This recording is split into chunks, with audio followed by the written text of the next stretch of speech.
O Senhor esteja convosco. Ele está no meio de nós. Proclamação do Evangelho de Jesus Cristo segundo João. Glória a vós, Senhor.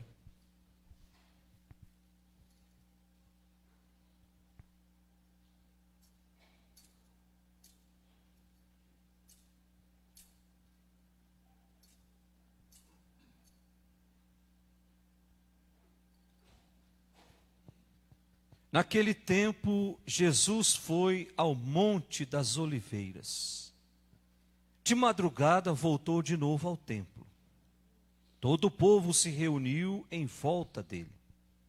Sentando-se, começou a ensiná-los.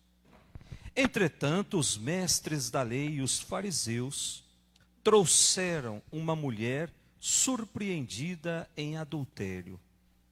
Colocando-a no meio deles, disseram a Jesus: Mestre, esta mulher foi surpreendida em flagrante adultério.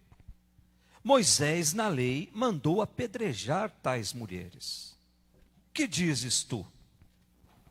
Perguntavam isso para experimentar Jesus e para ter motivo de o acusar. Mas Jesus, inclinando-se, começou a escrever com o dedo no chão. Como persistissem em interrogá-lo, Jesus ergueu-se e disse: Quem dentre vós não tiver pecado, seja o primeiro a atirar-lhe uma pedra. E tornando a inclinar-se, continuou a escrever no chão. E eles ouviram o que Jesus falou e foram saindo um, a começar pelos mais velhos. E Jesus continuou sozinho, com a mulher que estava lá no meio do povo. Então Jesus se levantou e disse: Mulher, onde estão eles? Ninguém te condenou? Ela respondeu: Ninguém, Senhor. Então Jesus disse: Eu também não te condeno. Podes ir. De agora em diante, não peques mais. Palavra da salvação. Glória a vós, Senhor.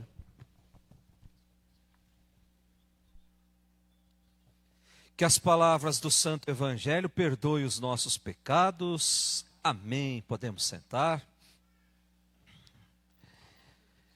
Caríssimos irmãos que nos acompanham também ao vivo pelas redes sociais, nós chegamos ao finalzinho da nossa caminhada de tempo da Quaresma.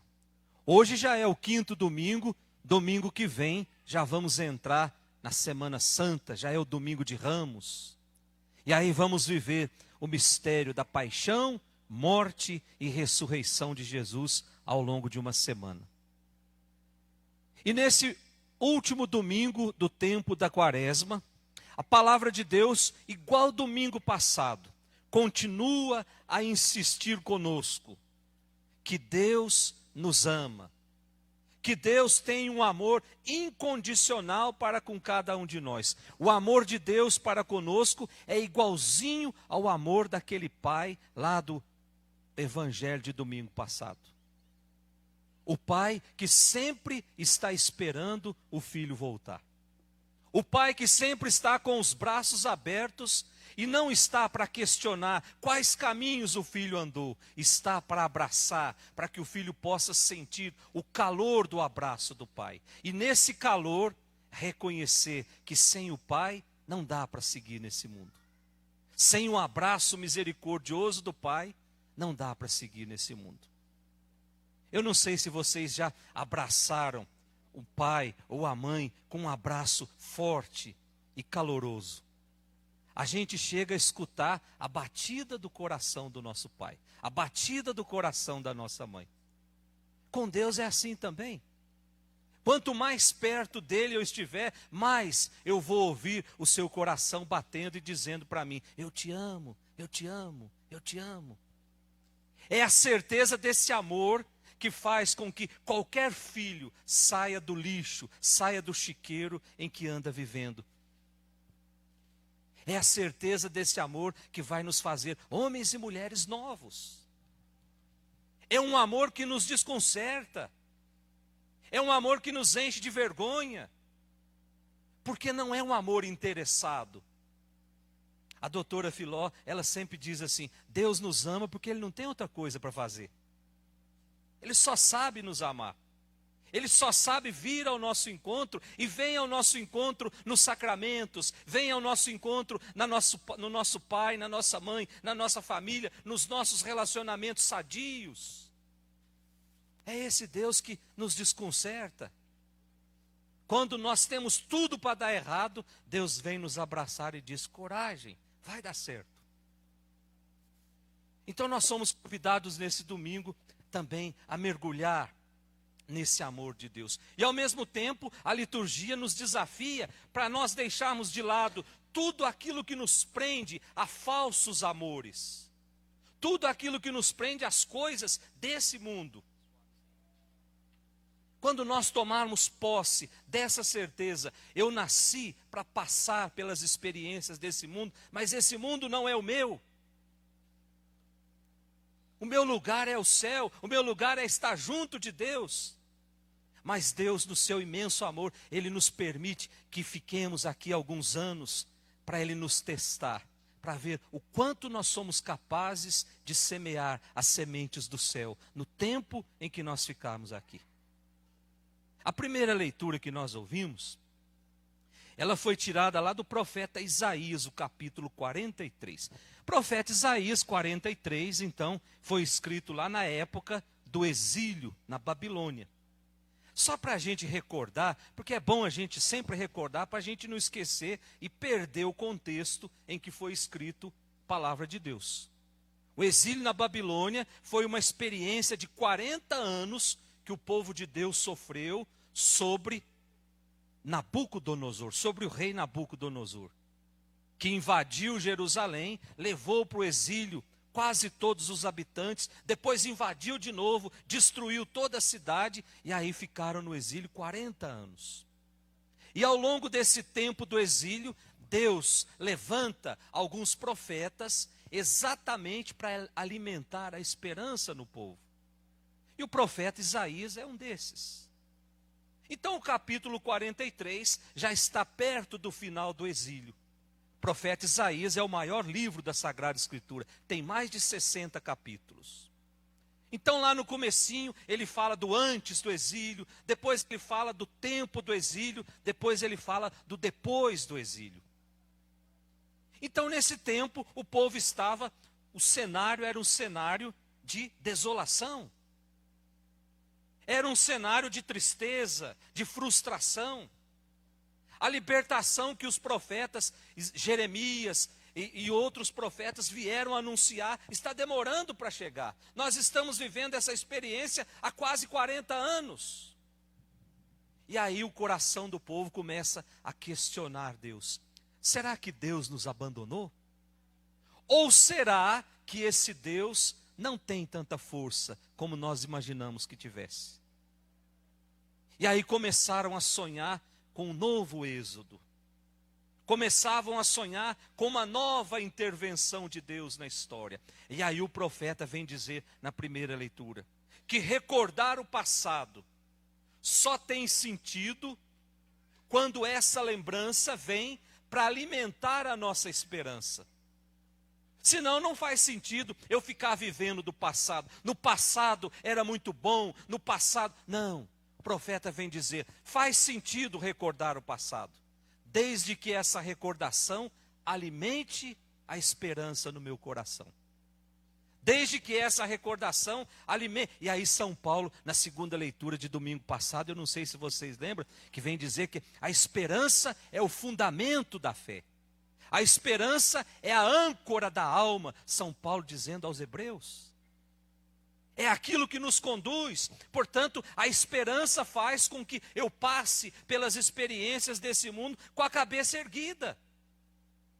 Nada nem ninguém vai me fazer baixar a cabeça diante do horizonte que eu vislumbro aqui nessa terra, que é o céu. Porque isso aqui é tudo passageiro. Vai ficar tudo para trás. O que vai valer é a construção que eu vou fazendo com as minhas boas obras aqui nesse mundo, a construção que eu vou fazendo lá no céu. Portanto, viver de esperança que alimenta a nossa alma, que nos projeta para o futuro. Portanto, diante da ação de Deus na vida, diante da ação de Deus na história, não nos resta outra coisa senão cantar os seus louvores. É isso que São Paulo diz, ou melhor, é isso que o profeta diz, terminando a primeira leitura. Lá no versículo 21. Este povo eu criei para mim. E criou para quê? E ele cantará os meus louvores. Diante da ação de Deus na nossa vida, não nos resta outra coisa senão cantar os seus louvores, agradecê-lo por tudo o que ele faz na nossa vida, mesmo que esse tudo seja algo que agora, num primeiro momento, seja algo doloroso. Mas é uma forma que Deus escolheu, ou que Deus encontrou para nos educar também na fé.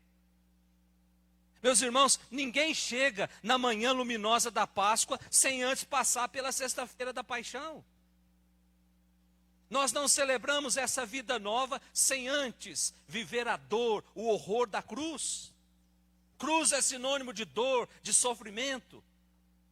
E é por isso que Jesus diz: quem quiser me seguir, então pegue a sua cruz, pegue as suas dores, pegue os seus sofrimentos e venha atrás de mim. Agora, o diferencial daqueles que suportam o peso da cruz do dia a dia é que pela cruz nós enxergamos a ressurreição. Quem procura Cristo sem cruz, acaba achando cruz sem Cristo. O nosso Cristo passa pela cruz, mas é o Cristo que nos mostra a manhã luminosa da ressurreição e aquela voz nos nossos ouvidos dizendo: coragem, eis que eu estarei convosco até o final dos tempos.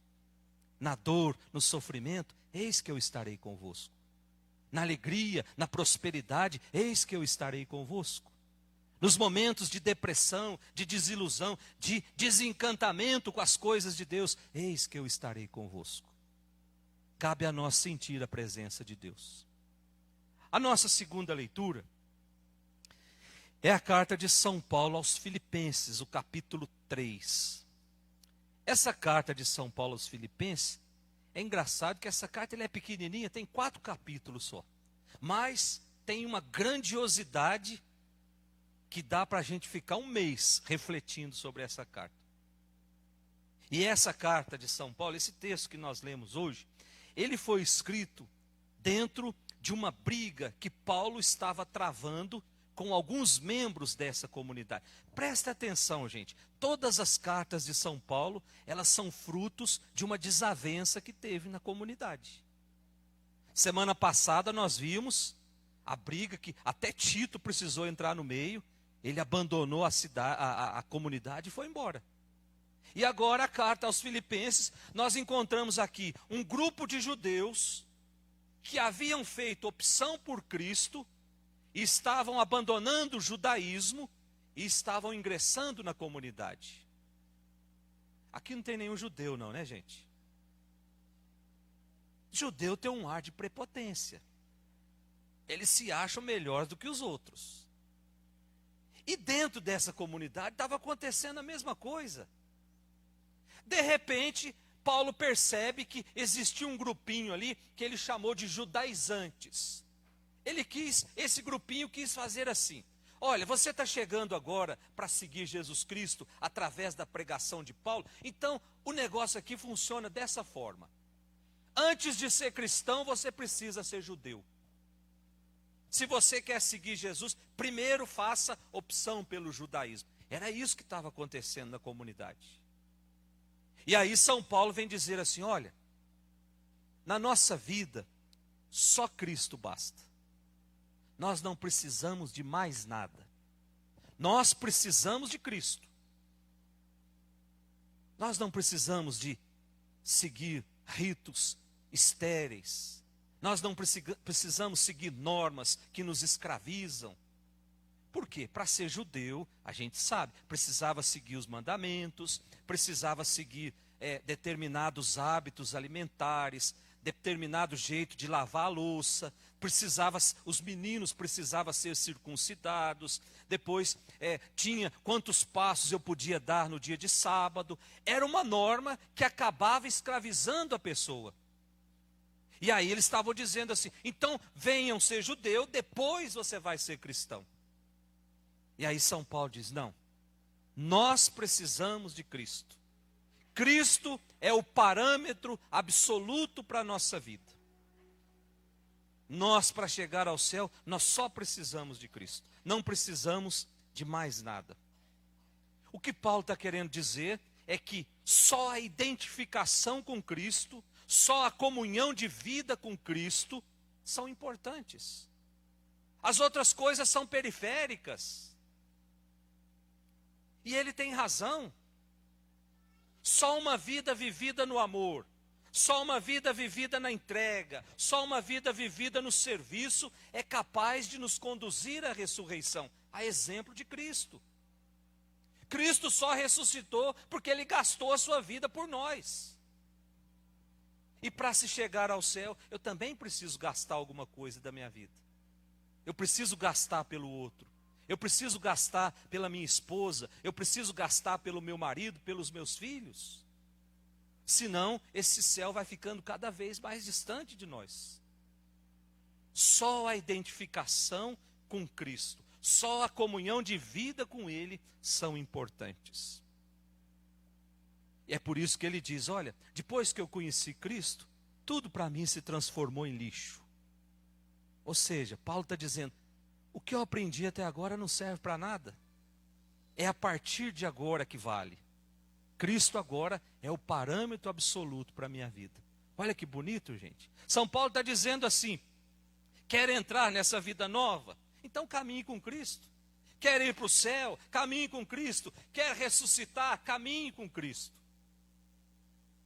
E por fim, o nosso evangelho de hoje, o evangelho de São João, o capítulo 8, versículos de 1 até o 11, nos coloca diante de uma mulher que foi pega traindo o seu marido, foi pega em adultério. Até aqui, no mundo de hoje, o que acontece no mundo de hoje? A gente faz um videozinho lá na porta do motel, coloca na internet, desmoraliza a mulher e acabou. Na época de Jesus, não. Na época de Jesus, tinha que seguir a lei. Livro do Levítico, capítulo 20, versículo 10. Livro do Deuteronômio, capítulo 22, versículo 22. Toda mulher que trai o marido deve ser apedrejada até a morte. Era a lei da época de Jesus. Então levam esse caso até Jesus. A lei deve ser aplicada. E aí levam o problema para Jesus. Prestem atenção, gente, que Jesus não tinha saída. Se Jesus dissesse assim: vamos aplicar a lei, vamos apedrejar essa mulher, eles poderiam acusar Jesus de dizer assim: o senhor é um grande mentiroso, veio dizer que Deus é amor, que Deus é misericórdia e agora quer agir com violência. Se Jesus dissesse assim: não, Deus é amor, não vamos apedrejar essa mulher, aí iriam acusar Jesus de estar agindo contra a lei. E quem age contra a lei é criminoso. Então Jesus se vê numa sinuca de bico. Mas é uma oportunidade de ouro que colocaram para Jesus. Será que Jesus seria fiel à lei? Então Jesus revela a atitude de Deus frente ao pecado e a atitude de Deus frente ao pecador. Percebe que Jesus não tira a culpa daquela mulher, porque ele sabe que o pecado já havia tirado. Ele sabe que o pecado já havia tirado a paz no coração daquela mulher. Ele sabe que o pecado já havia tirado a serenidade daquela mulher. Por outro lado, Jesus também não aceita uma lei que gera morte. E aí diz o texto que Jesus ficou quieto. Que Jesus se abaixou e começou a escrever com o dedo no chão. Eu tenho 10 anos de padre. Até hoje eu não consegui identificar o que Jesus quis escrever ali no chão. Eu acho que nenhum teólogo até hoje conseguiu decifrar o que é que Jesus estava escrevendo ali no chão. E aí continuam a interrogar Jesus. E aí Jesus se levanta e diz a frase célebre: quem não tiver pecado, que seja o primeiro a atirar uma pedra. E diz que ele se abaixa e continua escrevendo. Ele espera, com essas palavras, que aqueles acusadores entrem na lógica de Deus, que é um Deus que compreende a situação do ser humano, que é um Deus que é tolerante, é um Deus que tolera, mas é um Deus que também nos orienta.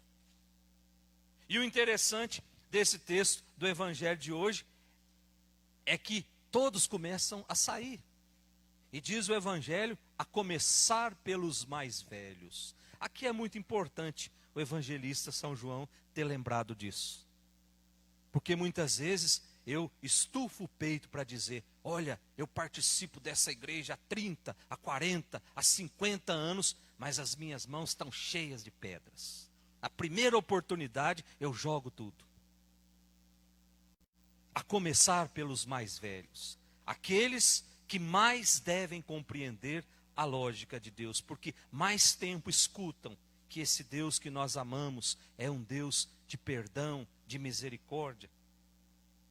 E quando já não tem ninguém, nem sequer, Jesus pergunta para aquela mulher se ela estava arrependida. Jesus não se dá esse trabalho de dizer: olha, você está arrependida, porque se não tiver, o inferno é certo. Jesus apenas pergunta para ela: onde estão aqueles que te acusavam? Ninguém te condenou? E aí Jesus diz: vai, e não volte mais nesse pecado. Olha só a graça que o sacramento da reconciliação faz na nossa vida. Aquele cantinho ali, onde está o confessionário, é o único tribunal do mundo que eu acuso que eu sou culpado e saio inocente. Porque o amor de Deus nos abraça nos sacramentos. Sacramento é um sinal do amor de Deus, é um sinal da bondade de Deus na minha vida. Um Deus que não nos condena, mas é um Deus que sempre está lá, esperando que nós nos voltemos para Ele. Que amor espetacular nós encontramos nas entrelinhas desse Evangelho. O Pai não quer que eliminemos aquelas pessoas que erram do nosso meio. Ele propõe um convite à conversão. Ele propõe um convite à transformação. Destruir, matar, escravizar, caluniar em nome da lei ou de qualquer outra moral atinge o coração de Deus. É uma ofensa contra Deus. Portanto, meus irmãos, peçamos que nessa vida não sejamos uma religião de hipócritas, de intransigentes, sempre ocupando o patamar do julgamento, o patamar da condenação. Quantas vezes na nossa comunidade nós absolutizamos a lei, absolutizamos a regra, causamos dor, causamos sofrimento? Quantas vezes atiramos pedras nos outros e esquecemos que o nosso telhado é de vidro? Quantas vezes marcamos os outros com o estigma da culpa, sem lhe dar o direito da defesa? Será que essa é a lógica de Deus? Eu me recordo, quando eu cheguei nessa comunidade, uma criança que era da catequese, uma criança que era coroinha, foi dispensada, não foi pelo Felipe não, viu, Felipe? Foi dispensada porque não podia vir na igreja de chinelo. Alguém me disse isso. E aí eu fiquei pensando, será que a gente sabe se ele tem um sapato para vir na igreja?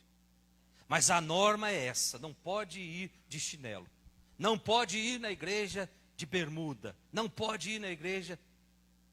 A norma acaba sendo absolutizada. A regra acaba... E o amor de Deus? Será que aquela criança tinha condição de comprar um sapato para vir na igreja? Por isso, quando a gente ama, Quando a gente é aquele amor do evangelho de domingo passado, a gente enxerga coisas que o mundo não enxerga. O amor nos leva a descobertas. Por isso, nós precisamos ser muito atentos com as necessidades daqueles que estão do nosso lado. E pedir sempre essa graça para Deus, que o meu coração não seja um coração legalista, um coração da regra, mas seja o coração misericordioso, o coração, e a jaculatória que a gente reza, fazei o nosso coração semelhante ao vosso. Peçamos nessa Eucaristia essa graça, que o nosso coração seja um coração parecido com o coração de Jesus, porque igual aqui nesse mundo nós não vamos conseguir. Louvado seja nosso Senhor Jesus Cristo. Belíssimo esposo, mais belo